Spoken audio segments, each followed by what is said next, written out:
Good morning student, this is क्रांति sir और मैं बात कर रहा हूं अपने 10th क्लास के स्टूडेंट से। विद्यार्थी, आपका ये लेक्चर है जो शुरू हो रहा है आपके इलेक्ट्रिक करंट चैप्टर से, क्योंकि ये इलेक्ट्रिक करंट जो है ये चैप्टर नंबर आपका हो जाएगा तीसरा, क्योंकि लाइट के जो चैप्टर्स हैं वो अभी बच गए हैं और उन चैप्टर्स को हम लोग आगे क्लियर करेंगे जब क्लासरूम खुलेगा, क्योंकि उसमें बहुत सारे एक्सपेरिमेंट भी है। तो एक नया चैप्टर हम शुरू कर रहे हैं इलेक्ट्रिक करंट, और बोर्ड एग्जाम के लिए काफी इंपॉर्टेंट है, काफी सारे क्वेश्चंस भी इससे आते हैं। तो हमारा जो आज का चैप्टर आज हम जो पढ़ाएंगे वो अपने फर्स्ट चैप्टर 3 को हम शुरू कर रहे हैं। तो चैप्टर 3 इलेक्ट्रिक करंट, जिसको कहते हैं विद्युत धारा। ओके, कोई दिक्कत? और इस चैप्टर में हम ये जो चैप्टर है काफी इंपॉर्टेंट चैप्टर है, क्योंकि इसमें हम एक ऐसे फेनोमेनन के बारे में, एक ऐसी घटना के बारे में पढ़ते हैं जिससे इस पूरे ब्रह्मांड का, हमारा प्लांट्स का, जीवों का अस्तित्व है, और वो है इलेक्ट्रिक करंट। जैसे आकाश में चमकती हुई जो बिजली है वो इलेक्ट्रिक करंट है, आपके ब्रेन में चलता हुआ जो न्यूरॉन है वो इलेक्ट्रिक करंट है, आपके हार्ट को, आपके हृदय को जो धड़कन प्रदान करता है वो उस आवेश के फैलाव और उस आवेश के कारण होता है। प्लांट्स जो होते हैं, अभी कभी आपने छुई में का पौधा देखा होगा, आप छू देते हैं तो मुरझा जाता है, तो वहां पर भी जो इन्फॉर्मेशन होते हैं किसी प्लांट में भी, वो भी इलेक्ट्रिकल करंट से ही चलते हैं। तो इलेक्ट्रिकल करंट जो है वो एक व्यापक टॉपिक है, और हमारे जीवन के लिए, हमारे अस्तित्व के लिए वो, अगर वो नहीं होता तो हमारा ये अस्तित्व नहीं होता, क्योंकि हमारा पूरा ब्रेन जो है वो इलेक्ट्रिक करंट पर ही काम करता है, और हमारी पूरी जो मॉडर्न टेक्नोलॉजी है वो इलेक्ट्रिक करंट पर ही है, चाहे वो लाइट हो, बल्ब हो, टीवी हो, कंप्यूटर हो, मोबाइल नेटवर्क हो, टावर हो, सैटेलाइट्स हो, ये तमाम चीज। तो आइए हम इस चैप्टर को शुरू कर रहे हैं, और इस चैप्टर को शुरू करने पर सबसे पहला जो हमको टॉपिक मिलता है इसमें वो होता है इलेक्ट्रिक चार्ज। इलेक्ट्रिक चार्ज, जिसको हम कहते हैं विद्युत आवेश। ओके विद्यार्थी, विद्युत आवेश क्या होता है? आप परमाणुओं के अस्तित्व के बारे में जानते होंगे, और चूंकि आप 9th क्लास से आए हैं पढ़कर, तो आप परमाणु के बारे में थोड़ा बहुत जानते हैं, आपको रवि सर ने पढ़ाया भी होगा। तो जनरली अगर आप किसी परमाणु को दिखाते हैं तो परमाणु का मतलब होता है कि इस ब्रह्मांड में जितने भी पदार्थ हैं, जितने द्रव्यमान है पदार्थ है, वो तमाम जो पदार्थ या द्रव्यमान है वो सबसे छोटे जिस कण से मिलकर बने हुए हैं उनको हम लोग एटम बोलते हैं, परमाणु बोलते हैं, और इसको हम बिल्डिंग ब्लॉक ऑफ मटेरियल भी बोलते हैं।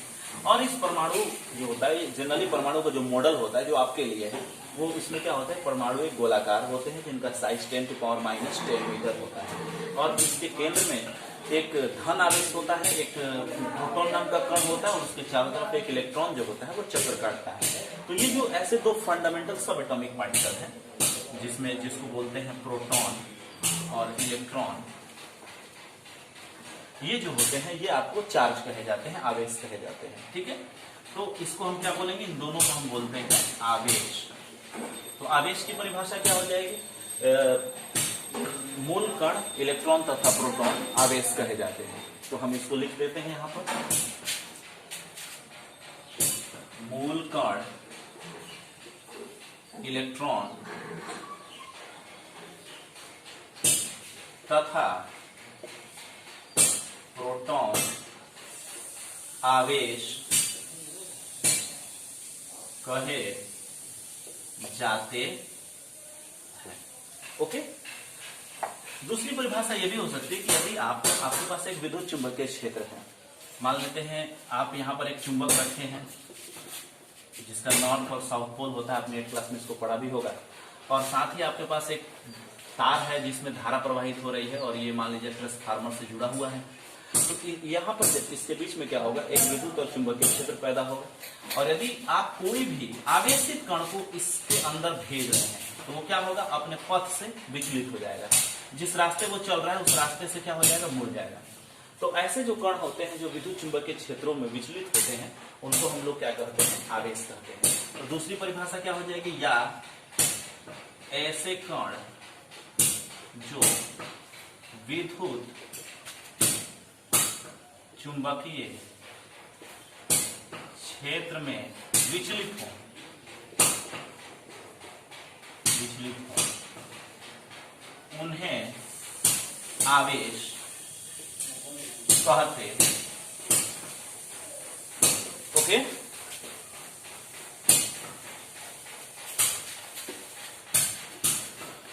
अब आवेश के प्रकार देख लेते हैं।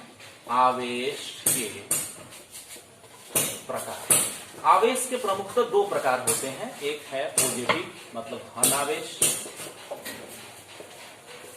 जिसको हम लोग बोलते हैं पॉजिटिव चार्ज, और दूसरा होते हैं ऋण आवेश, जिसको हम लोग बोलते हैं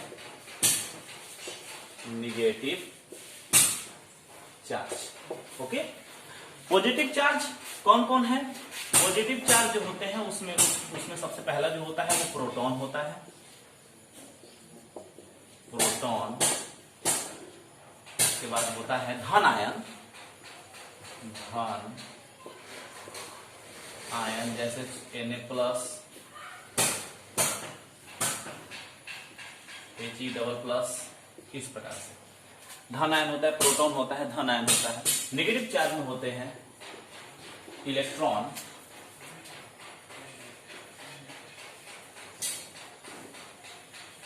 ऋण आयन। ऋण आयन जैसे क्लोरीन हो गया, और आपको बहुत सारे हैं, क्लोरीन हो गया, उसके बाद जो भी ऋण आयन है उसको हम यहाँ क्लोरीन वगैरह। तो इस प्रकार से आपको आवेश को दो भागों में बांटा गया है, धन आवेश पॉजिटिव और ऋण आवेश नेगेटिव चार्ज। ओके, अब थोड़ा सा यहाँ देखते हैं कि चार्ज का सबसे छोटा मान कितना होता है। तो सबसे छोटा जो कण होता है, आवेशित कण होता है, वो प्रोटॉन या इलेक्ट्रॉन होता है। तो प्रोटॉन, इसको आप नोट में लिख लेंगे, प्रोटॉन पर आवेश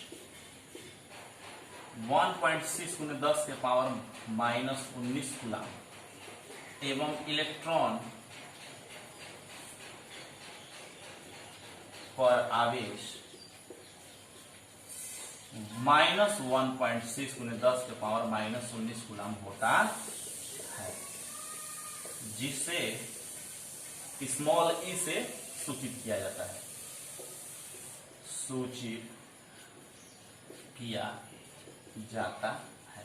थोड़ा सा ध्यान देंगे, यहां मैंने सी लिखा है, तो सी का मतलब होता है ये कूलम है, ठीक है, और ये आवेश का मात्रक है। तो यहां पर एक और नोट हो जाएगा, ये पहला और ये दूसरा, आवेश का मात्रक